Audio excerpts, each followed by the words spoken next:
हे ज्यांनी बातमी पेरली आहे हे त्यांना कळेल. ज्योतिष आहेत का ते? ज्योतिष पेमेंट करतील, सगळी थकीत बिलं सगळी वेळेवर देतील अशी अपेक्षा करूया. सर, नाशिकच्या तपोवनाबद्दलचा विषय जो आहे, आज देखील सयाजी शिंदेंनी राज ठाकरेंची भेट घेतली आहे. काय नेमकं वाटतं तुम्हाला या संपूर्ण विषयाकडे, तुम्ही कसं बघता? असं आहे की कुंभमेळाविषयी त्यांना कुंभमेळ्याला विरोध करण्याचं काही काम नाही, परंतु तपोवनासारखी उद्यानं, तपोवनासारखी वनराई तोडून जर कुंभमेळा होता तर पूर्वी कुंभमेळा झालाच नाही का, असं नाही की नाही झाला. त्यामुळे पूर्वी कुंभमेळा जर होऊ शकला असतं, झालेला आहे, तर यावेळी देखील कुंभमेळा होऊ शकतो. त्यामुळं झाडं तोडून कुंभमेळा करण्याची हौस जर कुणाची असेल तर मला वाटतं नाशिककर ती मोडून काढतात. शेतकरी कर्जमाफीबाबत सरकार सातत्यानं म्हणते करणार आजही अधिवेशन निश्चितपणे करणार, मात्र कधी, कारण शेतकऱ्यांची दिवसेंदिवस आर्थिक मदत जी आहे ती कर्जमाफी पुढच्या निवडणुकीच्या आधी सरकार करेल असा माझा अंदाज आहे. कारण मतदारांशी गिव्ह अँड टेक असं नातं सरकारचं आता इस्टॅब्लिश हळूहळू झालेलं आहे. त्यामुळं निवडणुकीच्या आधी कर्जमाफी करायची म्हणजे निवडणुकीत प्रभावीपणाने प्रचार करता येतो. असं काहीतरी आता त्यांच्या सोयीच्या निवडणुकीत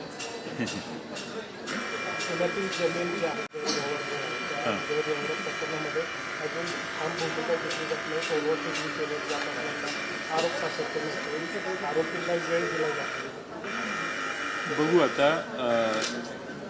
समिती नेमलेली आहे, मला वाटतं त्या समितीचे निष्कर्ष काय येत आहेत त्यावर पुढचं ठरेल. म्हणजे समितीचे निष्कर्ष बाहेर आल्यावर त्याच्यावर बोलणं योग्य.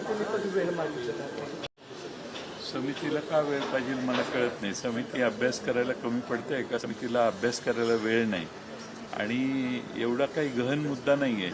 कागदावर कुणाची नावं आहेत कुणाची नाहीत हे बघायला मला वाटतं इतके दिवस लागायची गरज नाही.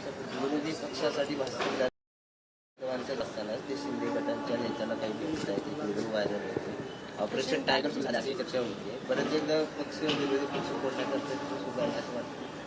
काय माहिती आता इकडे फुटल्यावरच कळतं हा फुटला तो फुटला. पण मला वाटत नाही की भास्करराव जाधवांच्या बाबतीत काही होऊ शकतं. भास्करराव जाधव हे निस्सीम शिवसेनेचे भक्त आहेत आणि मला वाटतं की त्यांना विरोधी पक्ष नेता करण्याचा निर्णय उद्धवजींनी आणि त्यांच्या पक्षाने घेतलेला आहे. आम्ही त्याला पाठिंबा दिलेला आहे. त्यांची लवकर विरोधी पक्ष नेता म्हणून निवड व्हावी अशी आमची सगळ्यांची मागणी. विमानप्रवासाचे आणखी विस्कळीत आहे, तुम्ही आता तर नेहमीच आपण करत आलेलो आहोत आणि त्यामुळं अधिवेशन किमान 3 आठवड्याचं व्हावं असा संकेत आहे. किमान 2 आठवड्याचं तरी करायला पाहिजे होतं.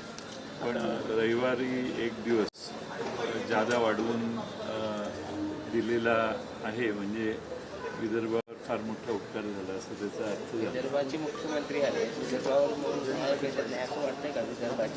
विदर्भातले जनतेला आपले प्रश्न मांडले जात नाहीत हा अनुभव पुन्हा एकदा येतोय. प्रत्येक वेळेला असंच होतं, काही ना काही कारणं निघतात. आता निवडणुकीचं कारण आहे, पण निवडणुकीचं कारण असलं तरी 2 आठवड्याचं फुल फ्लेज अधिवेशन केलं असतं तर विदर्भातल्या अनेक प्रश्नांची चर्चा होऊ शकली असते. मराठा असा वाद केला जातो असं मराठी आणि मारवाडी असा वाद निर्माण केला. मला माहिती नाही. तर आज मुख्यमंत्री काल म्हणाले की आर्थिक टंचाई आहे, मात्र दिवाळी निघाल अशी काही स्थिती राज्याची नाही, व्यवस्थित आहे. तुम्हालाही असं वाटतं तुमच्या एवढ्या सगळं? आता मुख्यमंत्री स्वतःच सांगतात म्हटल्यावर आकडेवारी ज्यावेळी बाहेर येईल त्यावेळी कळेल आपल्याला. आज ते दावा करतात दिवाळखोरी नाही म्हटल्यावर सगळ्या महाराष्ट्रातले कॉन्ट्रॅक्टरना वेळेचे पेमेंट करतील, सगळी थकीत बिलं सगळी वेळेवर देतील अशी अपेक्षा आपण करूया. सर, नाशिकच्या तपोवनाबद्दलचा विषय जो आहे, आज देखील सयाजी शिंदेंनी राज ठाकरेंची भेट घेतली आहे. काय नेमकं वाटतं तुम्हाला या संपूर्ण विषयाकडे, तुम्ही कसं बघता? असं आहे की कुंभमेळाविषयी त्यांना कुंभमेळ्याला विरोध करण्याचं काही काम नाही, परंतु तपोवनासारखी उद्यानं, तपोवनासारखी वनराई तोडून जर कुंभमेळा होता तर पूर्वी कुंभमेळा झालाच नाही. असं नाही की नाही झालं. पूर्वी कुंभमेळा जर होऊ शकला असतं झालेला आहे तर यावेळी देखील कुंभमेळा होऊ शकतो. त्यामुळं झाडं तोडून कुंभमेळा करण्याची हौस जर कुणाची असेल तर मला वाटतं नाशिककर ती मोडून काढतात. शेतकरी कर्जमाफीबाबत सरकार सातत्यानं म्हणते करणार आजही अधिवेशन निश्चितपणे करणार मात्र कधी कारण शेतकऱ्यांचे दिवसेंदिवस आर्थिक मदत जी आहे ती कर्जमाफी पुढच्या निवडणुकीच्या आधी सरकार करेल असा माझा अंदाज आहे. कारण मतदारांशी गिव्ह अँड टेक असं नातं सरकारचं आता एस्टॅब्लिश हळूहळू झालेलं आहे. त्यामुळं निवडणुकीच्या आधी कर्जमाफी करायची म्हणजे निवडणुकीत प्रभावीपणाने प्रचार करता येतो. असं काहीतरी आता त्यांच्या सोयीच्या निवडणुकीत पुण्यातील जमीन जी आहे गैरव्यवहार प्रकरणामध्ये अजून ठाम भूमिका घेतली जात नाही. सोडवत केली केले जात असल्याचा आरोप सातत्याने आरोपींना वेळ दिला जातो. बघू आता समिती नेमलेली आहे मला वाटतं. त्या समितीचे निष्कर्ष काय येत आहेत त्यावर पुढचं ठरते. त्यामुळे समितीचे निष्कर्ष बाहेर आल्यावर त्याच्यावर बोलणं योग्य. समितीला का वेळ पाहिजे मला कळत नाही. समिती अभ्यास करायला कमी पडते का समितीला अभ्यास करायला वेळ नाही. आणि एवढा काही गहन मुद्दा नाही आहे. कागदावर कुणाची नावं आहेत कुणाची नाहीत हे बघायला मला वाटतं इतके दिवस लागायची गरज नाही.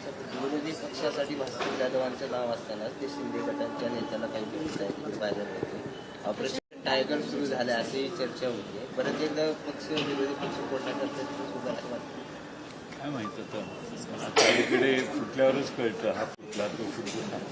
पण मला वाटत नाही की भास्करराव जाधवांच्या बाबतीत काही होऊ शकतं. भास्करराव जाधव हे निस्सीम शिवसेनेचे भक्त आहेत आणि मला वाटतं की त्यांना विरोधी पक्ष नेता करण्याचा निर्णय उद्धवजींनी आणि त्यांच्या पक्षाने घेतलेला आहे. आम्ही त्याला पाठिंबा दिलेला आहे. त्यांची लवकर विरोधी पक्ष नेता म्हणून व्हावी अशी आमची सगळ्यांची मागणी. विमान प्रवासाचे आणखी विस्कळीत आहे. तुम्ही तेही इंडिगोने निघाले त्यामुळे मला माहीत नाही की जाता येईल किंवा नाही. धन्यवाद.